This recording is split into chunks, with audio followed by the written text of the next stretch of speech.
rugby jusqu'à minuit, c'est une première ce soir. L'After Rugby en direct sur RMC, sur BFM Sport avec Philippe Saint-André, Damien Traille qui sont à mes côtés. Vous également au 32-16 ou sur le hashtag RMC Live. Après le triomphe de Clermont, on était tout à l'heure sur la place de Jaude où règne une ambiance de folie. Moins d'ambiance forcément au Stade Mayol, on l'a vu avec Nicolas Paolorsi. Toulon donc battu, mais qui n'a pas démérité, loin de là. Ce soir, les Toulonnais s'inclinent de 6 points seulement. C'est presque un succès vu la saison quand même un peu chaotique du RC Toulon.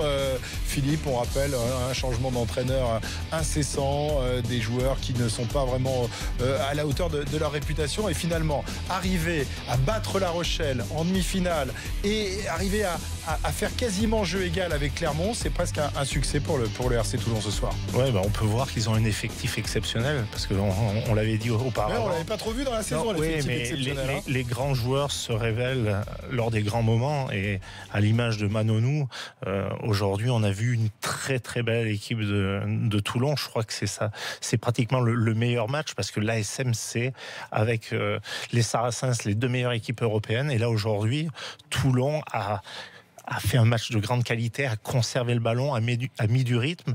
Et où ils m'ont impressionné aussi, c'est qu'ils ont bien fini. Ils ont tenu l'intensité pendant 80 minutes. Donc sincèrement, aujourd'hui, voilà, ça se joue à deux poteaux, ça se joue half-penny, oui ou non, mais le RC Toulon fait un grand match, fait un gros match de rugby. Après, avec leur système, du jeu à une passe, du jeu axé sur c'est la... pas forcément le jeu qu'on apprécie, qu'on aime le plus. Mais c'est pas évidemment. Apprécié. Tu joues avec la qualité, la qualité de tes joueurs. L'ASM, ils ont des profils qui sont complètement différents. Ils ont une nouvelle génération avec 4 jeunes joueurs qui étaient titulaires, qui ont 22-23 ans. Mais l'ASM, c'est les 20 premières minutes, c'est la vitesse d'exécution, c'est une passe supplémentaire. Les Toulonnais, c'est plus axé sur la puissance, mais sur la puissance aujourd'hui, ils ont été très très bons. Alors tout à l'heure, j'évoquais pendant le direct les ressemblances avec la finale de la Coupe d'Europe.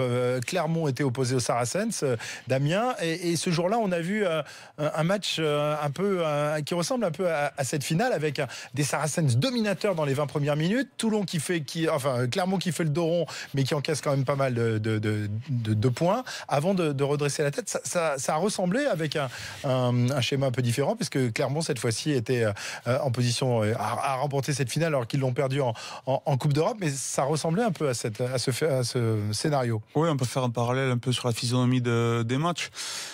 Ceci dit, est-ce que Clermont, au bout de 20 minutes, ils se sont pas dit, ça faisait 13-0, que la partie allait être jouée, et voilà, c'était peut-être sous-estimer la qualité de ces joueurs de cette équipe toulonnaise, qui, on le voit, il leur manquait quand même certains éléments importants aussi à Toulon. Le jeune Bello, qui a été le héros la semaine dernière, il a été, j'ai trouvé bon dans le jeu aujourd'hui. Malheureusement, est-ce qu'il n'avait pas un peu trop de poids sur lui aujourd'hui, à son jeune âge, s'occuper Il a réussi ses premiers coups de pied, il était à 100%. Une transformation très compliquée. Mais voilà, il fallait qu'il anime le jeu, il fallait qu'il s'occupe du jeu au pied, il fallait qu'il tape les pénalités. Ouais. Mais j'ai trouvé qu'en alternance, il avait été assez performant. Donc c'est trop de responsabilité pour un gamin de 20 ans d'avoir comme ça le poids de son équipe, le poids de ce poste auquel tu as joué, et qui est évidemment un poste stratégique en rugby. C'est comme ça qu'on apprend. Je pense que c'est ce match qui va le faire apprendre. On l'a vu la semaine dernière, il a été encore plus performant avec l'entrée de Guito à côté de lui. C'est sûr que quand on a un joueur comme lui à ses côtés, on se sent plus à l'aise, un peu plus assisté. Mais je pense qu'aujourd'hui, il était quand même bien entouré avec Manonou et Mathieu Bastaro. Donc ce match va le faire apprendre. Il a besoin de jouer pour prendre de l'expérience. Et par rapport à ce qu'il montre depuis ces deux matchs, il y a quand même un bel avenir en ce joueur. Un gros potentiel. C'est l'avenir au poste de numéro 10 en France. Il a un gros potentiel. Défensivement, il est bon. Au pied, il fait 2 poteaux, on peut pas dire qu'il loupe les pénalités. Il se rate pas, il a animé, il a même attaqué 2-3 fois la ligne. Je pense qu'il avait que 6 ou 7 matchs de top 14 et il fait quand même de belles phases finales. Lionel, supporter toulonnais, qui nous appelle des Bouches-du-Rhône. Salut Lionel, j'imagine un peu de déception, mais de la fierté quand même, non? Ils n'ont pas été ridicules, ces Toulonnais, ce soir. Écoutez, bonsoir à notre ancien coach, bonsoir à Philippe, bonsoir à tout le monde. Bonsoir. Écoutez, c'est facile. J'ai juste un petit parallèle à faire. Ça me rappelle la dernière occasion de Levallois à Saint-Etienne contre Clermont. Cette dernière action. J'étais au stade. Là, ça s'est joué à rien. Ce soir, ça se joue à rien. Les Toulon-Clermont se jouent jamais à rien.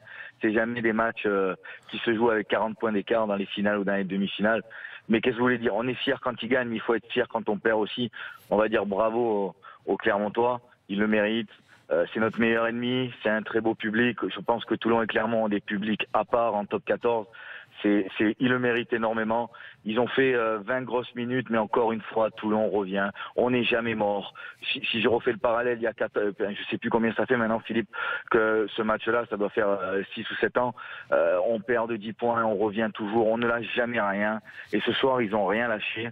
Et je veux simplement les féliciter, leur dire bravo au jeune Bello, qu'on lui crache pas dessus, qu'on lui dise vraiment pas que c'est à cause de lui, parce que c'est l'avenir de Toulon. C'est un jeune joueur. Moi, je suis fier de mes gars ce soir, d'où on vient, d'où on est parti. Et le match qu'on arrive à faire ce soir face à une équipe qui a rendu malade les Saracens en finale, qui était la meilleure équipe d'Europe. Moi, j'ai juste une chose à dire. Je suis très déçu. Mais bravo vainqueur, mais on n'est pas vaincu. On a perdu une bataille, mais on n'a pas perdu la guerre. On reviendra. Je vous promets qu'on reviendra et on la gagnera. Très beau message, Lionel. C'est vraiment un beau message, et où je suis d'accord avec toi, c'est que on a pu voir la force mentale du Rugby Club toulonnais. Ils sont menés 13-0 et ils ont la capacité de revenir et de recoller le match en fin de première mi-temps. Donc j'adhère à 100% à ton message. Par contre, j'ai un truc à dire au président. Président, un jour, il va falloir que vous regardez les matchs. C'est pas possible de se mettre dans les vestiaires comme ça. Nous, en tant que supporters, on peut éteindre la télé. Mais vous, il faut que vous regardez les matchs. Parce que ce soir, vous en avez loupé un beau. Moi, je trouve que c'est une très très belle finale qu'on a eu. On a eu le droit à tout. À des envolées pendant 20 minutes, à du jeu dur pendant le reste du temps. Toulon a dominé une mi-temps, Clermont une autre. C'est une vraie finale comme on les aime. Et on va pas cracher dans la soupe, parce que la dernière finale européenne, Clermont doit la gagner, c'est nous qui la gagnons. Peut-être que ce soir, on doit la gagner, il la gagne. C'est le rugby, c'est le meilleur qui gagne. Donc voilà, félicitations aux vainqueurs. Maintenant, je vais aller me coucher en versant une petite larme, mais bon, on reviendra l'année prochaine en espérant que ça soit moins dur dans l'année et qu'on puisse soulever un trophée, parce que ça commence à nous manquer. On était habitués là. Bah oui, c'est ça. Le problème, c'est que ça fait quand même 4 défaites en finale en quelques années. Mourad, il est en hypoglycémie, il avait besoin de bonbons. Il avait besoin de bonbons. Il n'a pas arrêté avec les fraises. Il n'a pas fait un tour de taxi. Cette fois-ci, on se rappelle lors d'une finale européenne, il avait pris le taxi, il avait tourné autour du stade. Je ne sais pas si c'était pas à Twickenham ou au Pays de Galles. Ouais. Bon, ce soir, il est resté dans le vestiaire bien au chaud. Merci Lionel en tous les cas. Et bravo pour cet état d'esprit des supporters donc du RCT qui sont fiers de leur équipe. On le comprend évidemment, parce que rien n'est fini à Toulon. Toulon qui va malheureusement, en quelque sorte, voir s'en aller un entraîneur qui a connu sa première défaite depuis qu'il est à la tête de cette équipe. C'est Richard Cockerill qui va donc quitter Toulon pour gagner l'Écosse, je crois, pour aller à Édimbourg. C'est quand même un beau parcours. Il a su remettre cette équipe sur le droit chemin avec un jeu plus traditionnel, plus toulonnais quelque part. Ouais, j'ai envie de dire qu'il est revenu aux fondamentaux et à l'ADN. J'ai envie de dire, voilà, il y a 30 ans, le Rugby Club toulonnais était champion de France avec la bande d'Éric Champ, Jérôme Gallion, etc. Et il était revenu là, voilà, sur la conquête, le combat, la maîtrise, l'occupation au pied, et puis un jeu axé sur la puissance, et ça a failli le faire. Hein. Alors l'année prochaine, enfin la saison prochaine, plus exactement dès demain ou de la semaine prochaine, Fabien Galtier va donc arriver aux commandes du RC Toulon.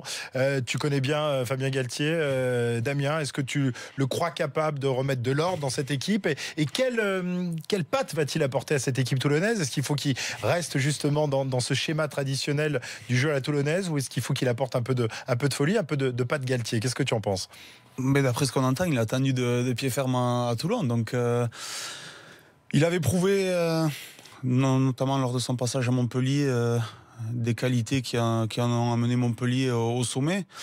Maintenant, ça fait un petit moment qu'il n'a pas entraîné. Je pense que ça le démange de retrouver le terrain, gérer un groupe.